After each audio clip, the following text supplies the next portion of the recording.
Welcome back to learners corner. ഇന്ന് നമ്മൾ discuss ചെയ്യാൻ പോകുന്നത് 7ാം ക്ലാസ്സിലെ പുതിയ ഇംഗ്ലീഷ് ടെക്സ്റ്റ് ബുക്കിലെ യൂണിറ്റ് 3ൻ്റെ ഇൻട്രൊഡക്ഷനാണ്. ക്ലൗഡ് 9 അതാണ് നമ്മളുടെ ഈ ഒരു യൂണിറ്റിൻ്റെ പേര്. ക്ലൗഡ് 9 എന്ന് പറഞ്ഞിട്ടുണ്ടെങ്കിൽ അതിൻ്റെ മീനിങ് വരുന്നത് എക്സ്ട്രീം ഹാപ്പിനെസ് എന്നുള്ളതാണ്. അതായത് എന്താണ്, അതിയായ സന്തോഷം, വെരി ഹാപ്പി അല്ലെങ്കിൽ ഡിലൈറ്റഡ് എന്നൊക്കെ പറയാം. അതാണ് ഈ ഒരു ടൈറ്റിലിൻ്റെ മീനിങ്. ടൈറ്റിലിൻ്റെ താഴെയായിട്ട് ഫേമസ് ആയിട്ടുള്ള 4 ആൾക്കാരുടെ ഫോട്ടോസും അവരുടെ പേരും അവരുടെ കൊട്ടേഷൻസും കൊടുത്തിട്ടുണ്ട്. സോ അത് നോക്കാം. ഫസ്റ്റ് വരുന്നത് മഹാത്മാഗാന്ധിയാണ്. നമുക്കറിയാം മോഹൻദാസ് കരംചന്ദ് ഗാന്ധി എന്നുള്ളതാണ് അദ്ദേഹത്തിൻ്റെ ഫുൾ നെയിം. പിന്നെ എന്താണ്, അദ്ദേഹം ഫാദർ ഓഫ് അവർ നേഷൻ ആണ്, അതും നമുക്കറിയാവുന്ന കാര്യമാണ്. പിന്നെ ഇന്ത്യൻ ലോയറാണ്, പൊളിറ്റീഷ്യനാണ്, അതുപോലെ സോഷ്യൽ ആക്ടിവിസ്റ്റാണ്, റൈറ്ററാണ്. പിന്നെ എന്താണ്, leader of the Indian independence movement against British rule. ആ ഒരു കാര്യമാണല്ലേ നമുക്ക് ഫസ്റ്റ് ഗാന്ധിജീനെ കുറിച്ച് പറയുമ്പോൾ ഓർമ്മ വരിക. അതായത് നമ്മളുടെ ഇന്ത്യനെ കൈയടക്കി വെച്ചിരുന്ന ബ്രിട്ടീഷുകാരെ എന്താണ് ഇവിടുന്ന് തുരത്തി ഓടിച്ച് നമ്മളുടെ സ്വാതന്ത്ര്യം നമുക്ക് നേടിത്തന്നിട്ടുള്ളതിൽ ഒരു പ്രധാന പങ്ക് എന്താണ് ഗാന്ധിജിക്കുള്ളതാണ് അല്ലേ. ഇനി നമുക്ക് അദ്ദേഹത്തിൻ്റെ ആ ഒരു കൊട്ടേഷൻ നോക്കാം. Happiness is where what you think, what you say and what you do are in harmony. എന്താ പറയുന്നത്, ഹാപ്പിനെസ് സന്തോഷം എന്ന് പറയുന്നത് is when what you think നിങ്ങൾ എന്താണോ ചിന്തിക്കുന്നത് അതും, വാട്ട് യു സേ നിങ്ങൾ എന്താണോ പറയുന്നത് അതും, ആൻഡ് വാട്ട് യു ഡു നിങ്ങൾ എന്താണോ ചെയ്യുന്നത്, നിങ്ങളുടെ പ്രവൃത്തി എന്താണോ അതും, ആർ ഇൻ ഹാർമണി. ഹാർമണി എന്ന് പറഞ്ഞിട്ടുണ്ടെങ്കിൽ എന്താണ്, ഒത്തൊരുമിച്ച് നിൽക്കുക അല്ലേ. അപ്പോൾ നിങ്ങളുടെ ചിന്തയും നിങ്ങളുടെ എന്താണ് പ്രവൃത്തിയും നിങ്ങളുടെ വാക്കുകളും ഇതെല്ലാം ഒത്തൊരുമിച്ച് നിൽക്കുന്ന സമയത്താണ് നിങ്ങൾക്ക് സന്തോഷമുണ്ടാവുക, ആനന്ദമുണ്ടാവുക എന്നുള്ളതാണ് ആ ഒരു കൊട്ടേഷൻ പറയുന്നത്. നെക്സ്റ്റ് ഗബ്രിയൽ ഗാർസിയ മാർക്വേസിൻ്റെ ഒരു കോട്ടാണ്. ഗബ്രിയൽ ഗാർസിയ മാർക്വേസ് എന്ന് പറയുന്നത് ഒരു കൊളംബിയൻ നോവലിസ്റ്റാണ്, ഷോർട്ട് സ്റ്റോറി റൈറ്ററാണ്, സ്ക്രീൻ റൈറ്ററാണ്, അതുപോലെ ജേർണലിസ്റ്റ് കൂടിയാണ് കേട്ടോ. അദ്ദേഹത്തിനാണ് ആദ്യമായിട്ട് കൊളംബിയയിൽ നൊബേൽ പ്രൈസ് കിട്ടുന്നത്. 1982 ലിറ്ററേച്ചറിനാണ് കേട്ടോ നൊബേൽ പ്രൈസ് കിട്ടിയിട്ടുള്ളത്. കോട്ട് നോക്കാം. No medicine cures what happiness cannot. അതായത് സന്തോഷത്തിന് കഴിയാത്തതൊന്നും ഒരു മെഡിസിനും ക്യൂർ ചെയ്യാൻ, അതായത് എന്താണ് ഭേദപ്പെടുത്താൻ കഴിയില്ല എന്നുള്ളതാണ് പറയുന്നത്. അതായത് നമുക്ക് പ്രധാനമായിട്ട് വേണ്ടത് ഹാപ്പിനെസ് ആണ്. ഹാപ്പിനെസ് ഉണ്ടെങ്കിൽ തന്നെ നമുക്ക് ഒരു പരിധിവരെ എന്താണ് പ്രശ്നങ്ങളോ ആരോഗ്യ പ്രശ്നങ്ങളോ ഒന്നും ഉണ്ടാവില്ല എന്നുള്ളതാണ്. അപ്പം നമ്മളുടെ സന്തോഷം കൊണ്ട് ഒരു പരിധിവരെ എന്താണ് നമ്മളുടെ ഇൽനെസ്, നമ്മളുടെ അസുഖങ്ങളൊക്കെ ഇല്ലാതാക്കാൻ കഴിയും.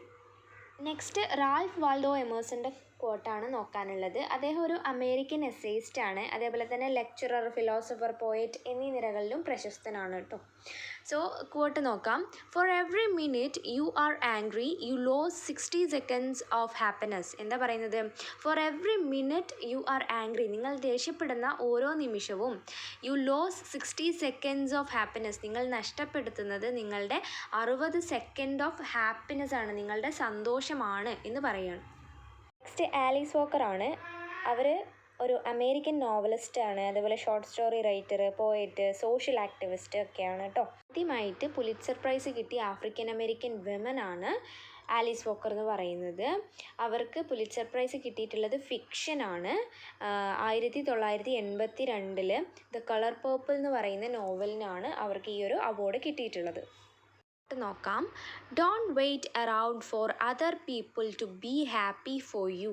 Any happiness you get you have got to make yourself. അതായത് don't wait around for other people to be happy for you. നിങ്ങൾക്ക് വേണ്ടി മറ്റുള്ളവർ സന്തോഷിക്കുന്നതിന് വേണ്ടി നിങ്ങൾ കാത്തിരിക്കരുത്. Any happiness you get you have got to make yourself. നിങ്ങൾക്ക് കിട്ടുന്ന ഹാപ്പിനെസ് അത് നിങ്ങൾ തന്നെ ഉണ്ടാക്കിയെടുക്കേണ്ടതാണ്. അത് നിങ്ങളുടെ ഉള്ളിലാണ് നിങ്ങളുടെ ഹാപ്പിനെസ് ഇരിക്കുന്നത്, അത് ചുറ്റുമുള്ള ിലല്ല. സോ നിങ്ങളുടെ ഹാപ്പിനെസ് നിങ്ങൾ തന്നെ ഉണ്ടാക്കുക എന്നുള്ളതാണ് പറയുന്നത്. നമ്പർ 58 നോക്കാം. Look they are really letting themselves go. അപ്പോൾ ആ ഒരു കുട്ടികളെ ചൂണ്ടിയിട്ട് ആ ഒരു ടീച്ചർ പറയാണ്, എന്താ പറയുന്നത്, they are really letting themselves go. അതായത് അവർക്ക് ഇഷ്ടമുള്ള കാര്യങ്ങൾ, അവരെ സന്തോഷിപ്പിക്കുന്ന കാര്യങ്ങളാണ് അവർ ചെയ്തുകൊണ്ടിരിക്കുന്നത്, സ്വയം ചെയ്തുകൊണ്ടിരിക്കുന്നത്. They are on cloud 9. Cloud 9 എന്ന് പറഞ്ഞിട്ടുണ്ടെങ്കിൽ എന്താണ്, എക്സ്ട്രീം ഹാപ്പിനെസ് അല്ലേ. അല്ലെങ്കിൽ എന്താണ് വെരി ഹാപ്പി അല്ലെങ്കിൽ ഡിലൈറ്റഡ്, അതിയായ സന്തോഷം എന്നുള്ളതാണ്. അപ്പം അവർ എന്താണ് they are on cloud nine എന്ന് പറഞ്ഞാൽ അവരെന്താണ് അവരുടെ ഹാപ്പിനെസ്സിൻ്റെ അങ്ങേ അറ്റത്താണ് നിൽക്കുന്നത് എന്ന് പറയാണ്. അപ്പോൾ റൈറ്റ് സൈഡിലുള്ള ടീച്ചർ പറയാണ് really they seem to be over the moon. ശരിക്കും ദേ സീം ടു ബി അവർ എന്താണ് കാണപ്പെടുന്നത് എങ്ങനെയാണ് over the moon. Over the moon എന്ന് പറഞ്ഞിട്ടുണ്ടെങ്കിൽ സെയിം സംഭവം തന്നെയാണ്. Extremely happy, excited about something എന്നൊക്കെ ഉള്ളതാണ് മീനിങ് വരുന്നത്. അതായത് ആ കുട്ടികൾ വളരെ ഹാപ്പിയാണ് എന്നുള്ളതാണ് പറയുന്നത്. സോ താഴെ നമുക്ക് കുറച്ച് ക്വസ്റ്റ്യൻസ് കൊടുത്തിട്ടുണ്ട്, നോക്കാം. Have you had been on A tour with your classmates, friends or family? നിങ്ങൾ നിങ്ങളുടെ ഫ്രണ്ട്സിൻ്റെയോ ഫാമിലിയുടെയോ അല്ലെങ്കിൽ എന്താണ് ക്ലാസ്മേറ്റ്സിൻ്റെയോ ഒക്കെ കൂടെ ടൂർ പോയിട്ടുണ്ടോ? What makes A tour Jolly and interesting? ഒരു ടൂർ എങ്ങനെയാണ് ജോളി ആവുന്നതും ഇൻട്രസ്റ്റിംഗ് ആവുന്നതും എന്ന് ചോദിക്കുകയാണ്. Have you taken photographs on such occasions? നിങ്ങൾ അങ്ങനെയുള്ള എന്താണ് ഒക്കേഷൻസിൽ ഫോട്ടോസ് എടുത്തിട്ടുണ്ടോ എന്ന് ചോദിക്കുകയാണ്. Why do we take photographs? നമ്മൾ എന്തിനാണ് ഫോട്ടോഗ്രാഫ്സ് എടുത്തു വെക്കുന്നത്? എന്തിനാണ്? മെമ്മറീസിന് വേണ്ടിയിട്ടാണ് അല്ലേ. Have you ever read A description of A picnic or journey? നിങ്ങൾ എപ്പോഴെങ്കിലും ഒരു എന്താണ് പിക്നിക്കിൻ്റെയോ അല്ലെങ്കിൽ ജേണീൻ്റെയോ ഡിസ്ക്രിപ്ഷൻസ് വായിച്ചിട്ടുണ്ടോ, ട്രാവൽ നോട്ട് വായിച്ചിട്ടുണ്ടോ എന്നുള്ളതാണ് ചോദിക്കുന്നത്. ഈ ക്വസ്റ്റ്യൻസ് കുട്ടികളോട് ചോദിക്കുക. ഒരുപക്ഷെ ഇത് കുട്ടികളായിരിക്കും കാണുന്നത് അല്ലെങ്കിൽ പാരൻസ് ആയിരിക്കും കാണുന്നത്. അപ്പം കുട്ടികളാണ് കാണുന്നതെങ്കിൽ നിങ്ങൾ തന്നെ ഈ ക്വസ്റ്റ്യനെ ആൻസർ ചെയ്യുക. പാരൻസ് ആണെങ്കിൽ ഈ ക്വസ്റ്റ്യൻസ് കുട്ടികളോട് ചോദിച്ചിട്ട് അവരുടെ ആൻസേഴ്സ് കണ്ടെത്തുക. സോ ഈ ഒരു വീഡിയോ നിങ്ങൾക്ക് യൂസ്ഫുൾ ആയിട്ടുണ്ടെങ്കിൽ എൻ്റെ ചാനൽ സബ്സ്ക്രൈബ് ചെയ്യാനും ലൈക്ക് ചെയ്ത് ഷെയർ ചെയ്ത് തന്നെ സപ്പോർട്ട് ചെയ്യാനും മറക്കല്ലേ. So see you with another video. Thanks for watching.